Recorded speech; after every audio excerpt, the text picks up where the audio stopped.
The podcast is going to be a place where people enter, but then there's a lot of other places that they can go. And a piece of content might get somebody to enter your podcast. You being on another show might get somebody to enter your podcast. Podcast Growth Nation, welcome back to another episode of Podcast Growth University, where we talk all things podcasting all the time. I hope you enjoyed last week's episode number 21, the 3 words that created our podcast success. Success is in quotation marks.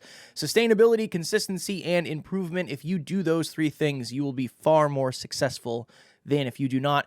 Today, for episode number 22, a reframe on making money from your podcast. Happy Thanksgiving to those who celebrate. I am actually wearing a shirt that says today is leg day with a picture of a turkey. Yesterday was Thanksgiving in the US. So why are we doing an episode on this? One of the reasons people start podcasts is because they want to make money, right? That's one of the big reasons people do this. I want to help you reframe what making money actually means, because there was a through line of my calls last week. Alan and I were on the road. We gave a speech in Wisconsin, and then we went and interviewed Evan Carmichael in Toronto. So it was a very, very busy week of travel, but I did several coaching calls while I was on the road, and there was this theme that kept popping up. And this was the theme. I'm not making as much money as I want from the podcast. What do I do? So I had a client who said that to me. And when a client says something like that, I try to ask questions, because I believe when you ask questions, you get better answers, and it allows you to dig, and it allows you to get down to the root of what's actually going on. So I asked this person a question. I said, well, when you say you need to make money directly from the podcast, what do you mean? And the person said, well, I want to make money directly from the podcast. I want the podcast to lead to money. And I said, okay, let me set an example up and let's see where this goes. I said, the fact that you work with us, so you work with Next Level Podcast Solutions, you pay us every single month for coaching and for us to produce your show. Is that directly a result or an indirect result of our podcast, Next Level University? And he said, that's a really good question. And he thought about it, and he thought about it, and he thought about it. And he said, well, I had Alan on my show at one point. Then I started coaching with Alan. Then I had you on my show. And then I started working with you guys. So I would say it's probably indirect. And I said, honestly, there really is no indirect or direct way to make money. You have to choose one. So this is what I mean by that. Yeah, that is indirect, or you could consider it direct. Because of the podcast, we are making money from this client. A lot of us overcomplicate this, and we say, oh, let me rephrase that. We either overcomplicate or we under-aware. We're under-understanding, if that's even a phrase. So when I say we overcomplicate it, this is what happens. I'm not getting paid on the amount of downloads that I get. If you wanted to talk about a direct versus indirect way to make money, the only real quote-unquote direct ways to make money from your podcasting or from your podcast is sponsors, ads, or affiliates. Where, I mean, yeah, if you have courses too, I guess, but it's really hard to figure out if it's directly from a recent episode or if it's indirect from the fact that the podcast brought somebody to your social media page or it brought them to an event and then they later signed up for something. This is the important understanding. Direct or indirect, you kind of have to choose one, and that's your frame.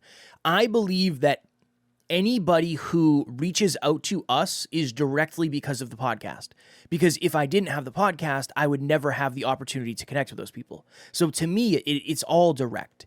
And you have to understand your belief, because if you don't, you're going to convince yourself you're never making any money from your podcast, which is not necessarily true. If you get hired for a speech and you have 500 episodes on a podcast, that is indirectly your podcast helping you get that speech.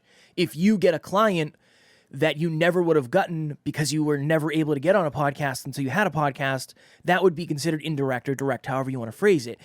All I mean by that is, would you get the same result if you didn't have the podcast? That's my new frame. So you can take direct, you can take indirect. Would you get the results that you're getting if you did not have a podcast? And that's what I asked this person. I said, okay, take away the podcast. Are you still getting any of the results you're getting? And he said, no, because I'm not going to be meeting people. because I'm not having people on, okay? It will not allow me to get on as many shows because I have a lot of episodes on my show, okay? It wouldn't allow me to understand my audience at such a deep level, okay? The importance of having the podcast is way bigger than most people realize, but this is the thing. You have to be able to connect that. So what I was saying before was if you're understanding, so you're not understanding, that means you're not able to connect. Okay, the podcast has allowed me to interview people and connect me with people that I never would have gotten connected with before. Those people actually connected me with other people, and then I ended up finding a client. Cool, you've monetized your podcast. I think that's where a lot of people are getting lost, is they hear people say, oh, I turned my podcast into a multi-six-figure business, or Joe Rogan got $100 million for his podcast. And I understand $100 million for your podcast seems very direct, and that's a pretty direct way to get paid for it. But for the vast majority of us, it's going to come from coaching. It's going to come from courses. It's going to come from events, group coaching, retreats. It's going to come from things that are not directly on the podcast. And I think that's an important understanding. If you're making money coaching clients and those clients listened to your podcast, you have monetized your podcast. I think that's the best way to look at it. That's why we don't like ads. That's why we don't do sponsorships. Would we be able to say, yes, we get paid, whatever, $1,000 every 1,000 downloads or 10,000 downloads? Sure, maybe we could say that. But that's not how we want to do it. Just because we're not getting paid on sponsorships and ads does not mean we haven't monetized the show directly or indirectly. So I understand this episode's a little bit more tactical, and well, I guess it's deeper than usual. There's a lot of places we could get lost here. This is really the frame that I want. I want you to understand that just because there's not a dollar amount going into your bank account based on how many downloads you have or based on the amount of episodes you have, it does not mean you haven't monetized, quote unquote, your podcast. If you are using your podcast to make connections, if you are using your podcast to create content that people might see on your social media and then listen to the podcast and then sign up for something later, your podcast is potentially making you money. Hi there, this is Dr. Tarryn MacCarthy, and I am the host of the Business of Happiness podcast, which would not be in existence were it not for the one and only incredible Kevin Palmieri. Seriously, I am so indebted to Kevin for the service that he provides. Every week he meets with me. He has been coaching me on how to initiate and launch this podcast. He helped me put it together with his great expertise, and every week his whole team works tirelessly to get these podcasts uploaded to Buzzsprout and to deliver my content to my audience. I am so grateful. I couldn't say enough about him. In fact, we've been working together so well. I've seen so much wonderful input from my listeners and asking me for more, that in just a few weeks we're going to be doubling the number of podcasts we produce per week. So this trajectory is just flying, and I'm really enjoying the whole process. So I couldn't say enough about him. Please, if this is something you're considering, I highly recommend him, and reach out to me anytime if you have any questions about our experience. Good luck. Bye-bye.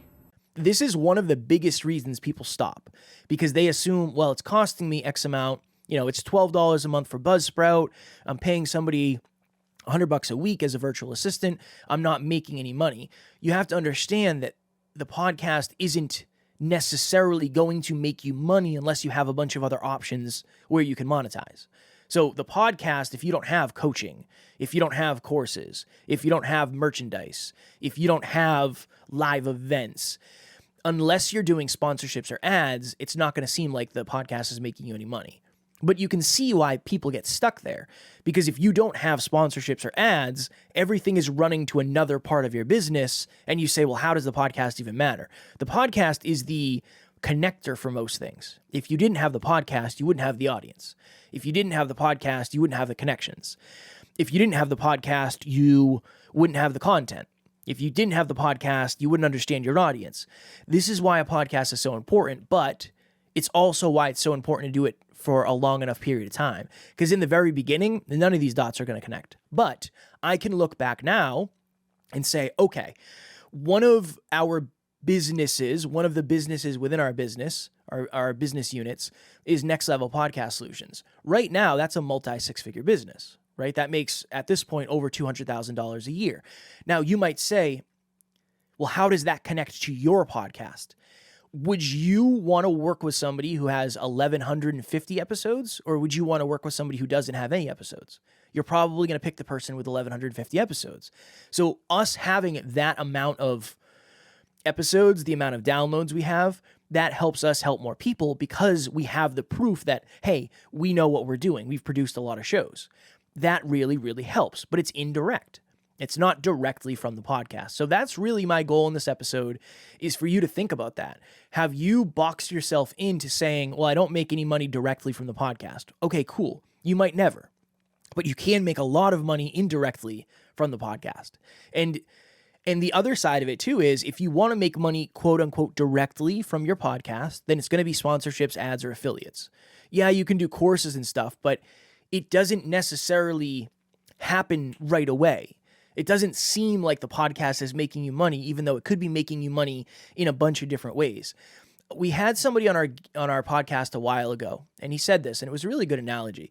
He said, you have to understand that your business is like a mall. And have you ever been to a mall that only has one entrance? No, most malls have an entrance at Macy's, and they have an entrance at Sears, and they have an entrance at the food court, and wherever. They have a bunch of different entrances. That's kind of what your podcast is going to be for you. The podcast is going to be a place where people enter, but then there's a lot of other places that they can go. And a piece of content might get somebody to enter your podcast. You being on another show might get somebody to enter your podcast. Somebody searching your show might be a way for somebody to enter the podcast. YouTube, that's why I always suggest YouTube. So really understand that, especially in the beginning, it's probably not going to seem like you're making money directly from the podcast. But if you have a coaching client, would you have that client without the podcast? If not, then it's because of the podcast. And you have to make sure you're making your decisions based on that. Because if you're not, you're making decisions based on the emotion of, well, I'm not making any money. When the logical side of it is, well, you are, because if you didn't have the podcast, you wouldn't have the opportunity to work with that person. So that's what I wanted to hop on here today and talk about the day after Thanksgiving. And it's going to be a quick one. It'll be a short episode today, but I'm seeing that a lot. And it's not just podcasting. I mean, that's really a lot of things. It's very hard for most people, especially in the beginning, and I am included in this, to be able to connect the dots and say, oh, because I did that episode, I learned something new that I was able to use with one of my clients. Oh, because I was on that show, they reached out a year later and they asked for help, and then I started working with that person. Oh, interesting. So much of it is going to seem indirect, but that's okay. That's the way it works with a podcast. Most people aren't going to make a ton of money on sponsorships or ads, but they can make a good amount of money when they use their podcast to indirectly help people with coaching or whatever else it may be. And that's why you got to play the long game. And that's also why I tell people you got to make sure you treat your podcast like a business. You got to treat it like a business, because it is a business at the end of the day. It's just, how many opportunities do you have to monetize within your business? My goodness, quick one today. Podcast growth. I appreciate you all. Again, if you celebrate Thanksgiving, I hope you had a wonderful one. I hope you have a wonderful holiday season, if it is a holiday season for where you are in the world. And I am grateful for all of you. These 22 episodes have flown by, and it's interesting. We always talk about our other podcast, Next Level You, and I'm already on path to have more downloads in the first, I don't know, maybe 6 months than we did in a year with Next Level You. So I appreciate you all so very much. I am very tired. It has been a long couple weeks with travel, but I wanted to hop on here today, get this out for you. Next week, not tomorrow. Next week, we're going to talk about 5 things I wish I knew when I started podcasting. We've learned a lot, and I've learned a lot working with so many clients, especially recently. I've gotten a lot more clients recently because I've gone all in on that. I got rid of all the mindset clients and the mindset coaching that I was doing because I just want to do podcast stuff. So I'm going to do an episode on that. 5 things I wish I knew when I started podcasting. I think it'll be very valuable because, again, 5.5 years almost 1,200 episodes. We've made so many mistakes. I definitely had different expectations than the reality of this. And then hopefully something I say in that episode will help you understand something at a deeper level. Podcast Growth U, as always, if you need anything, please do not hesitate to reach out. My handle is @NeverQuitKid on Instagram. We will also have my link for a free 30-minute call in the show notes. Again, not going to sell you anything. I just want to add value. That is always my goal. Until next week, thank you as always, and keep on podcasting. Talk to you soon.